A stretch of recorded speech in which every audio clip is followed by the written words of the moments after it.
Hello my dear students, welcome to study with Pooja ma'am. कैसे हो आप सब? आई होप आप सब बहुत अच्छे होंगे। आज की इस वीडियो में हम क्लास 6 की न्यू एनसीईआरटी इंग्लिश बुक पूर्वी उसकी फर्स्ट यूनिट की जो पोयम है the raven and the fox, उसके हम टेक्स्ट बुक के क्वेश्चन आंसर करेंगे। तो आइए स्टार्ट करते हैं। लेट अस डिस्कस, आइए डिस्कस करें। Number 1, fill in the blanks by choosing the correct option. यहाँ पर स्टैंजा वाइज आपको एक्टिविटी दी गई है और यहाँ पर इसके सामने आपको कुछ आंसर्स भी दिए गए हैं। इनमें से हमें चूज करके एक आंसर यहाँ पर लिखना है। Stanza 1, mister Raven is a dash. Mister Raven कौन था? बर्ड था या फ्रॉग था? तो मिस्टर रेवन एक काला कौवा था, मीन्स बर्ड था, तो हम यहाँ लिखेंगे bird. Next, the name of the fox is dash, Raven और रेनार्ड। अब इसमें फॉक्स का क्या नाम था? रेवन था या रेनार्ड था? फॉक्स का नाम था रेनार्ड, तो हम यहाँ लिखेंगे Reynard. Next, the raven had dash in his beak. Mister Raven की बीक में, मिस्टर रेवन की चोंच में क्या था? ए पीस ऑफ फूड और अ बंच ऑफ लीव। एक खाने का टुकड़ा था या फिर पत्तियों का बंच था, पत्तियों का गुच्छा था। तो कोई की चोंच में क्या था? अ पीस ऑफ फूड, यहाँ लिखेंगे a piece of food. Stanza 2, the fox calls the raven a dash bird. Fox raven को कौन सा वर्ड बोल रही थी? फुलिश और गुड लुकिंग। अब देखिए, फॉक्स रेवन की झूठी प्रशंसा कर रही थी, तो फॉक्स रेवन को गुड लुकिंग बोल रही थी, तो यहाँ लिखेंगे हम good looking. The next, the fox asked the raven to dash. Fox raven को क्या करने के लिए बोल रही थी? डांस और सिंग। तो फॉक्स रेवन को सिंग करने के लिए, गाना गाने के लिए बोल रही थी, तो यहाँ हम लिखेंगे sing. Next, the raven and the fox live in the dash. Raven and fox कहाँ रहते थे? ट्रीज और वुड। अब देखिए, फॉक्स एंड रेवन दोनों ही जंगल में रहते थे, तो यहाँ आएगा wood. Stanza 3, the raven dash that he croak. काला कौवा क्रॉक की आवाज करता है, क्रॉक की आवाज निकालता है, तो यह भूल गया था या फिर उसे ये याद रहा था, मीन्स तो काला कौवा लोमड़ी की झूठी प्रशंसा में ये भूल गया था कि वह अच्छा गाना नहीं गाता, वह केवल क्राउड की आवाज निकाल सकता है, तो यहाँ पर आएगा forgot. Next, the raven open his beak to dash. Raven ने अपनी बीक किस लिए खोली? ईट के लिए या सिंग के लिए? खाने के लिए या फिर गाना गाने के लिए? तो रेवन ने अपनी चोंच गाना गाने के लिए खोली थी, यहाँ पर आएगा sing. Next, the dash fell down. क्या गिर गया? फूड या रेवन? फूड। फूड गिर गया ना रेवन की चोंच में से, जब उसने गाना गाया तो फूड मीन्स खाने का टुकड़ा गिर गया, यहाँ पर आएगा food. Stanza 4, the fox dash at the raven. Fox raven पर क्या करने लगी? उस पर हंसने लगी या उसको देखने लगी? तो फॉक्स रेवन के ऊपर, काले कौवे के ऊपर हंसने लगी। क्यों? क्योंकि वह झूठी प्रशंसा में, घमंड में गाना गाने लग गया और उसकी चोंच से खाने का टुकड़ा नीचे गिर गया, तो यहाँ लिखेंगे laughed. Next, it is not dash to be too proud of oneself. Means घमंड करना क्या है? घमंड करना नासमझी है या समझदारी है? तो घमंड करना एक नासमझी की बात है, किसी को भी घमंड नहीं करना चाहिए, तो यहाँ पर आएगा अनवाइज, यहाँ हम लिखेंगे unwise. Next, the raven learned a dash lesson और टीचिंग। अब रेवन को इस पूरी घटना से, फॉक्स की इस पूरी घटना से, फॉक्स ने कोई की झूठी प्रशंसा करके अपना जो फायदा किया था, उसने रोटी का टुकड़ा प्राप्त कर लिया था, तो इससे रेवन को क्या हुआ? रेवन को एक लेसन मिला या टीचिंग मिला? तो रेवन को इससे एक लेसन मिला, एक शिक्षा मिली कि हमें झूठी प्रशंसा के ऊपर ध्यान नहीं देना चाहिए, तो यहाँ हम लिखेंगे lesson. Question 2, read the poem again and match the words in column A with their meanings in column B. Poem को दोबारा पढ़िए और कॉलम ए और कॉलम बी को मैच कीजिए, check your answer with your teacher and your classmates. अपने answer अपने teacher के साथ और अपने क्लासमेट्स के साथ मैच भी कीजिए। तो आइए इसको भी करते हैं। कॉलम ए के वर्ड ये हैं और कॉलम बी के वर्ड्स ये वाले हैं। Number 1 paused. पॉज्ड होता है किसी ब्रांच पर बैठना, तो इसमें आंसर है सेट ऑन अ ब्रांच। तो फर्स्ट का आंसर आएगा डी, तो हम इसको लिखेंगे फर्स्ट। उसके बाद है मोजल। मोजल क्या होता है? खाने का एक टुकड़ा। तो खाने का एक टुकड़ा हम देखेंगे कहां पर है, a small piece of food. ये 2 का आंसर है। थर्ड है seek. Seek means to look for something, किसी चीज को देखना, किसी चीज की तरफ देखना। तो ये थर्ड का आंसर है, to look for something. Next है प्राइड। प्राइड मीन्स घमंड। Feeling that you are better than others, यह महसूस करना कि आप किसी दूसरे से श्रेष्ठ हैं। मीन्स ये अपने आप को एक घमंड दर्शाता है। तो फोर्थ का आंसर होगा सी। नेक्स्ट है फिफ्थ आइड। आइड मीन्स किसी चीज के ऊपर नजरें जमाए रखना। Looked with interest eight something, किसी चीज को ललचाई नजरों से देखना, किसी चीज को इंटरेस्ट से देखते ही रहना। फिफ्थ का आंसर है B. Sixth limb. Limb means किसी पेड़ की टहनी। ब्रांच ऑफ अ ट्री, इसका आंसर आएगा जी। नेक्स्ट है वुड। वुड्स मीन्स जंगल। A smaller area of forest with similar kind of trees, इस तरह का एरिया, इस तरह का जंगल जहां पर लगभग एक ही तरह के कुछ पेड़ होते हैं, तो उसको कहते हैं वुड्स। 7 का आंसर है एफ। इसके बाद हमें दिया है let us think and reflect. इसको देखिए और अपने विचार बताइए। Look at the pictures and number them in the order that they happen in the poem. ये यहाँ पर हमको 4 पिक्चर्स दी गई हैं। अभी हमने पोयम पढ़ी है, उसके अकॉर्डिंग हमको इन्हें ऑर्डर के साथ लगाना है कि पहले क्या हुआ, उसके बाद क्या हुआ। ठीक है, तो आइए इसको भी करते हैं। तो इसमें सबसे पहले कोए को एक रोटी का टुकड़ा मिला था, नंबर 1। उसके बाद लोमड़ी उसको ललचाई नजरों से देख रही थी, ये है नंबर 2। उसके बाद क्या हुआ, लोमड़ी ने कोए की झूठी प्रशंसा करनी शुरू कर दी, नंबर 3। नेक्स्ट, झूठी प्रशंसा के बाद कोया गाना गाने लगा जिससे उसके मुंह से रोटी का टुकड़ा गिर गया और लोमड़ी उसको लेकर भाग गई, ये है नंबर 4। अब है question, read the following lines and answer the questions that follow. यहाँ पर आपको लाइंस दी गई हैं, उसके अकॉर्डिंग आपको यहाँ पर एक क्वेश्चन पूछा गया है। ए, Sir Raven, you are a handsome bird, such feathers. If you would only sing, the birds of these woods would call you king. Mister Raven, आप बहुत ही हैंडसम हैं, आपके पंख बहुत अच्छे हैं। अगर आप केवल गा सकते तो आपको इस जंगल के सारे पक्षी राजा कहते। तो इसमें आपको such feathers refers to dash feathers. Such feather का यहाँ पर क्या मीनिंग है? तो सच फीदर का मीनिंग है शाइनी एंड ब्यूटीफुल फीदर्स। तो यहाँ लिखेंगे shiny and beautiful. Such feathers refers to shiny and beautiful feathers. Next, why would the birds of the wood call the raven king? जंगल के सारे पक्षी रेवन को राजा क्यों कहेंगे? तो आइए इसका आंसर हम नोटबुक में करते हैं। Why would the birds of wood call the raven king?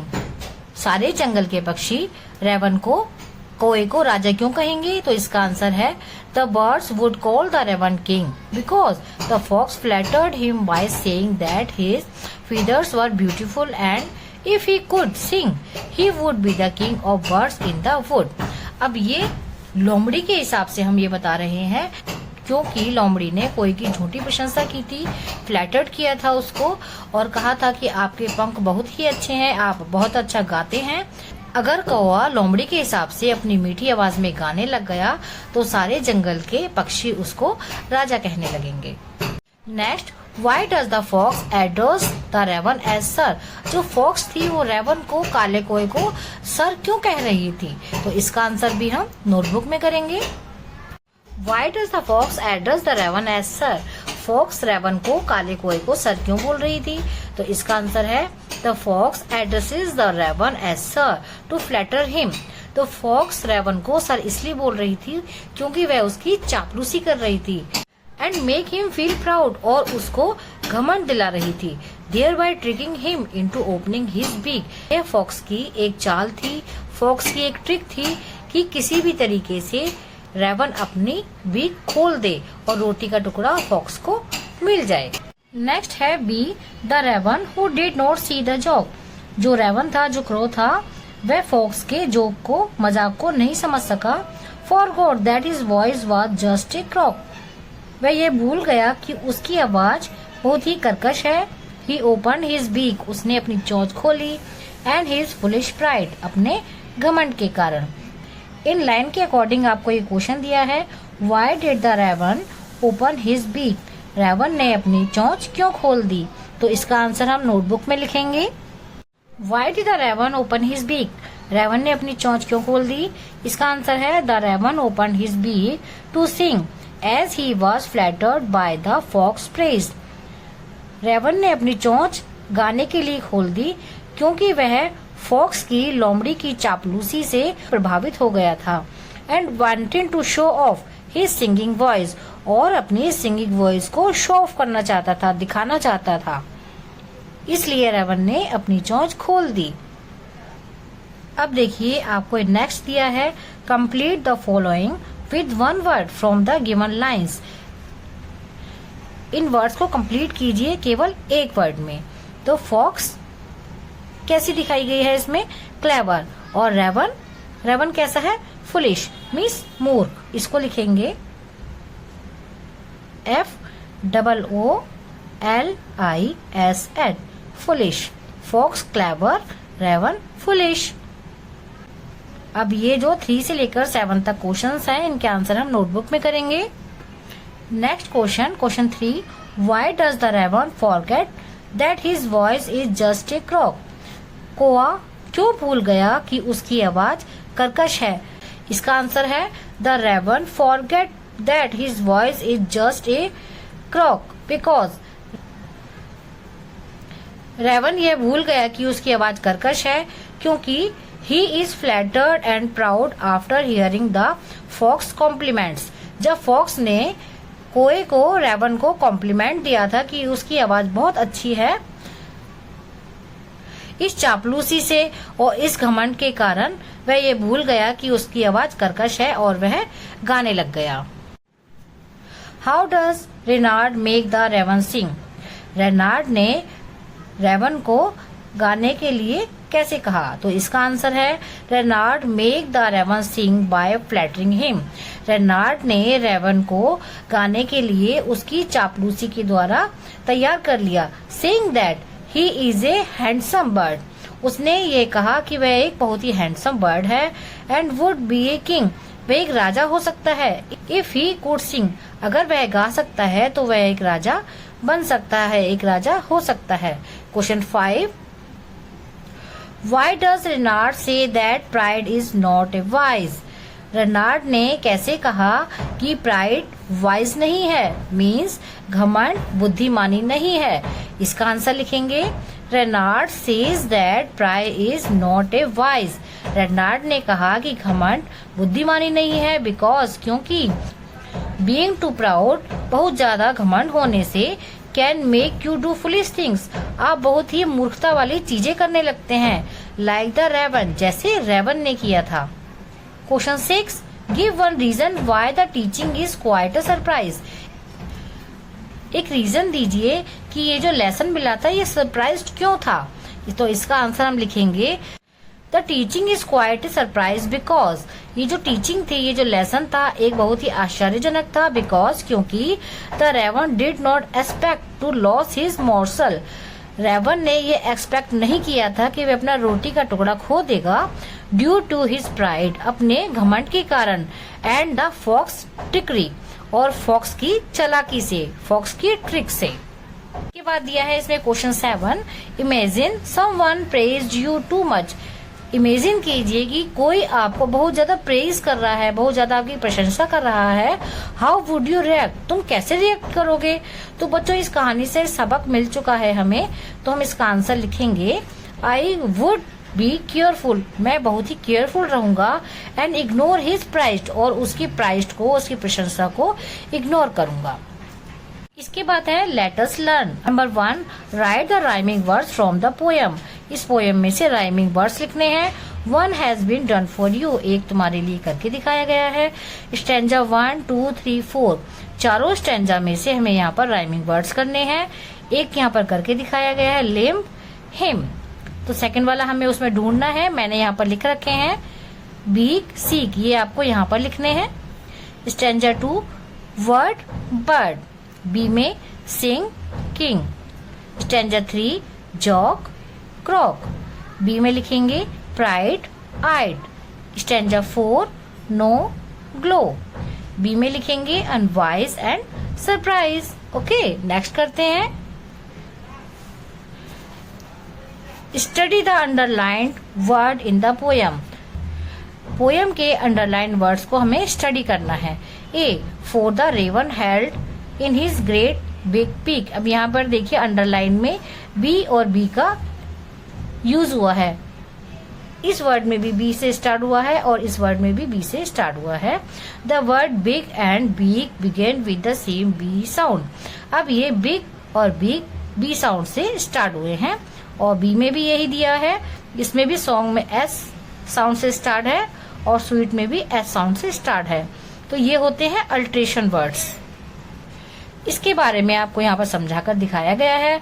Alteration is a repetition of consonant sound at the beginning of the word. किसी वर्ड के स्टार्टिंग में कंसोनेंट्स रिपीट होते हैं, उनको हम अल्ट्रेशन वर्ड बोलते हैं। When 2 or more word together begin with the same sound it is called alliteration. Means जब 2 या उससे ज्यादा वर्ड साथ में एक ही साउंड से शुरू होते हैं उन्हें एलिट्रेशन वर्ड बोलते हैं। इसके बाद है now pick another example of alliteration from stanza 2। Stanza 2 में से हमें एक और एग्जांपल देखना है एलिट्रेशन का। तो आइए देखते हैं स्टैंजा 2 में। ये है स्टैंजा 2, इसमें हम देखते हैं एलिट्रेशन के और भी एग्जांपल्स। तो ये तो हम कर चुके हैं इधर वाले, इसमें हम करेंगे वुड एंड वुड्स। ये है हमारा another example would and woods. तो यहाँ हम लिखेंगे WOULD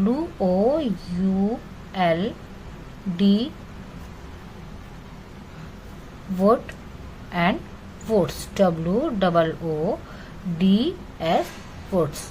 ओके, नेक्स्ट है question 3, choose the correct opposite from the box given below and complete the table. तो यहाँ पर टोटल 1 2 3 4 5 6 7 8 9 वर्ड्स दिए गए हैं और यहाँ पर हमें ये करने हैं 7। इनमें से हमें चूज करके यहाँ पर लिखना है कि इनके अपोजिट्स क्या बनेंगे। तो ये मैंने करके दिखाया है। पर्ज्ड, पर्ज्ड मीन्स एक जगह बैठना। फ्लो मीन्स उड़ना, ये देखिए यहाँ पर ये फ्लो वर्ड आया है। फॉरगॉट, फॉरगॉट मीन्स भूल जाना। रिमेम्बर्ड, रिमेम्बर्ड मीन्स याद रखना। फुलिश मूर्ख। वाइज बुद्धिमान। प्राइड घमंड। ह्यूमिलिटी विनम्रता। लाफ्ड हंसना। क्राइड चिल्लाकर रोना। इग्नोर इग्नोर करना। नोटिस ध्यान देना। ग्लो शाइन करना, चमकना। डिम कम चमकना। अब इसमें दिया गया है use any 4 words from the table given above the make sentences of your own. अब ये जो यहाँ पर टेबल दी गई है इसको मिलाकर आपको किन्हीं 4 वर्ड की सेंटेंसेस बनाने हैं। तो आइए इनको भी हम नोटबुक में करते हैं।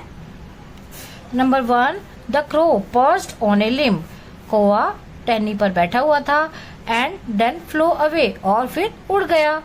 Second, I remember to do my homework, मुझे याद था कि मुझे अपना होमवर्क करना है, बट देन फॉरगेट, लेकिन मैं बाद में भूल गया। Number 3, raven was foolish but fox was wise, raven मूर्ख था लेकिन फॉक्स चालाक थी, बुद्धिमान थी। Fourth, don't ignore the notice, अगर आपको कोई नोटिस करता है तो उसको इग्नोर नहीं करना चाहिए। अब यहाँ पर हमारे ये वर्ड्स यूज हो चुके हैं। अब आते हैं पेज नंबर 18 पर। यहाँ पर दिया है let us listen, you will be listen to what the crow did after he lost his food, crow ने फूड लॉस्ट होने के बाद क्या किया। As you listen mark the given statement as true और false, refer to page 37। 4, transcript, तो transcript हम इसकी एक बार देख लेते हैं, आप इसको अच्छी तरह से पढ़ लेना। तो बच्चों ये दी गई है इसकी ट्रांसस्क्रिप्ट पेज नंबर 37 पर, आप इसको एक बार ढंग से पढ़ लेना। मैं इसके ट्रू फॉल्स आपको करा देती हूँ। A, the crow was unhappy that he lost his food, जब क्रो ने अपना फूड लॉस्ट कर दिया, अपना खाना खो दिया, तो वह अनहैप्पी था। ये यस या नो, ट्रू और फॉल्स, तो ये ट्रू है, कौवा बहुत ही सैड हो गया था, बहुत ही अनहैप्पी हो गया था। B, the crow thought that his lovely feathers made his smart, crow ये सोचता था कि उसके प्यारे प्यारे पंख उसको स्मार्ट बनाते हैं। नो, ये गलत है, ये फॉल्स है, कौवा ऐसा नहीं सोचता था, ये तो उसने फॉक्स ने उसको मूर्ख बनाया था। The crow wanted to tell his friend not to be proud, कौवा ये अपने दोस्तों को ये बताना चाहेगा कि घमंड नहीं करना चाहिए, तो ये है ट्रू, इसको भी हम टी लिखेंगे। अब इसके बाद नेक्स्ट है let us speak, narrate the poem in the form of a story, अब इस पोएम को एक स्टोरी की फॉर्म में हमें नरेट करना है। Give a different ending to the story, अब ये जो स्टोरी की हमें एंडिंग देनी है, ये जो हमें स्टोरी दी गई है इससे अलग देनी है। You may begin like this, आप इस तरह से इसे स्टार्ट कर सकते हैं। This is a story about a clever fox name Reynard and mister raven, ये एक स्टोरी है एक चालाक लोमड़ी की और मिस्टर रेवन की। वन डे के बाद हमें इसको अपने आप क्रिएट करना है, तो आइए इसको हम नोटबुक में करते हैं। अब ये जो स्टोरी हम अपने आप क्रिएट करेंगे, इसमें हम स्टार्टिंग एंड मिडिल, ये जो 2 पार्ट है, इसको हम जो स्टोरी हमें दी गई है, जो पोएम हमें दी गई है, उसी के अकॉर्डिंग हम इसको बनाएंगे, लेकिन इसकी एंडिंग हम अलग तरीके से करेंगे, इसको हम एक हैप्पी एंडिंग में दिखाएंगे। तो आइए वन डे के बाद स्टार्ट करते हैं। One day Reynard a cunning fox, एक दिन एक चालाक लोमड़ी came across a raven perch on a tree, लोमड़ी ने कौए को टहनी के ऊपर बैठे देखा, holding a piece of food in his beak, अपनी चोंच में एक रोटी का टुकड़ा लिए हुए। Reynard decided to flatter the raven, Reynard ने डिसाइड किया कि वह रेवन को फ्लैटर करेगी, उसकी चापलूसी करेगी, because he wanted to the morsel for himself, क्योंकि ये रोटी का टुकड़ा वह अपने लिए चाहता था या चाहती थी। सेड रेनार्ड, रेनार्ड कहती है योर फीदर्स आर ब्यूटीफुल, तुम्हारे फीदर बहुत सुंदर हैं। If you sing a song all the birds of this woods will consider you as their king, अगर तुम एक गाना गाने लग जाओ, तुम एक गाना गा सको, तो इस जंगल के सारे पक्षी तुम्हें राजा मानने लगेंगे। The raven forget that his voice was just a croak, raven अब ये चापलूसी सुनकर भूल गया कि उसकी आवाज कर्कश है। Raven began to sing dropping the morsel from his beak, अब रेवन ने गाना शुरू किया, उसके मुंह से रोटी का टुकड़ा गिर गया। The fox quickly snapped it up, लोमड़ी ने उसको फटाफट से लपक लिया। And laughed at the raven, और रेवन पर हंसने लगी। एंड सेइंग, और कहने लगी pride is not wise my friend, मेरे दोस्त प्राइड घमंड करना अच्छी चीज नहीं है, समझदारी नहीं है। I am sure this teaching you quite a surprise, तुम्हें ये जो लेसन मिला है, तुम्हें ये जो ज्ञान मिला है, ये बहुत आश्चर्यजनक तरीके से मिला है। इसके बाद हम इसकी हैप्पी एंडिंग करेंगे। Mister raven realise his mistake and decided to act differently. अब मिस्टर रेवन को कोई को अपनी मिस्टेक रियलाइज हो गई थी, पता चल गई थी, तो कोई ने अलग तरीके से काम निकालने का सोचा। Raven said to Reynard, raven ने रेनार्ड से कहा, you may have tricked me once, तुमने मुझे एक बार धोखा दे दिया है Reynard, but it would not happen again, ये दोबारा नहीं होगा। How about we share food instead, ये कैसा रहेगा कि हम इसकी बजाय आपस में इस खाने को शेयर कर लें। Reynard surprised by mister raven's unexpected reaction throw for a moment, थोड़ी देर के लिए रेनार्ड फॉक्स थी वो सरप्राइज हो गई थी रेवन के इस अनएक्सपेक्टेड रिएक्शन से, एंड देन एग्रीड, और उसके बाद वे राजी हो गई। Very well mister raven, let's share the food, बहुत अच्छा मिस्टर रेवन, आओ खाने को हम एक दूसरे में शेयर करें।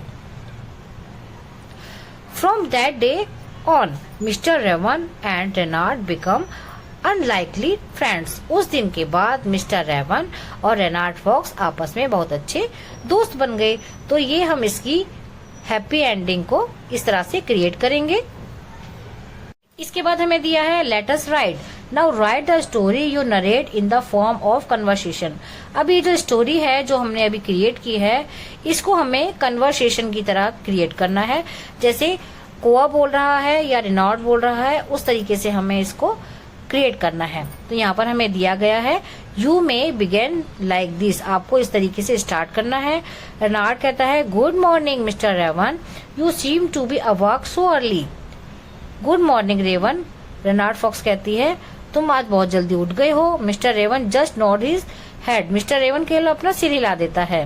रेनार्ड फिर कहता है ओह मिस्टर रेवन यू लुक, अब यू लुक के बाद हमें अपने आप इसको बनाना है, तो आइए इसको भी बनाते हैं।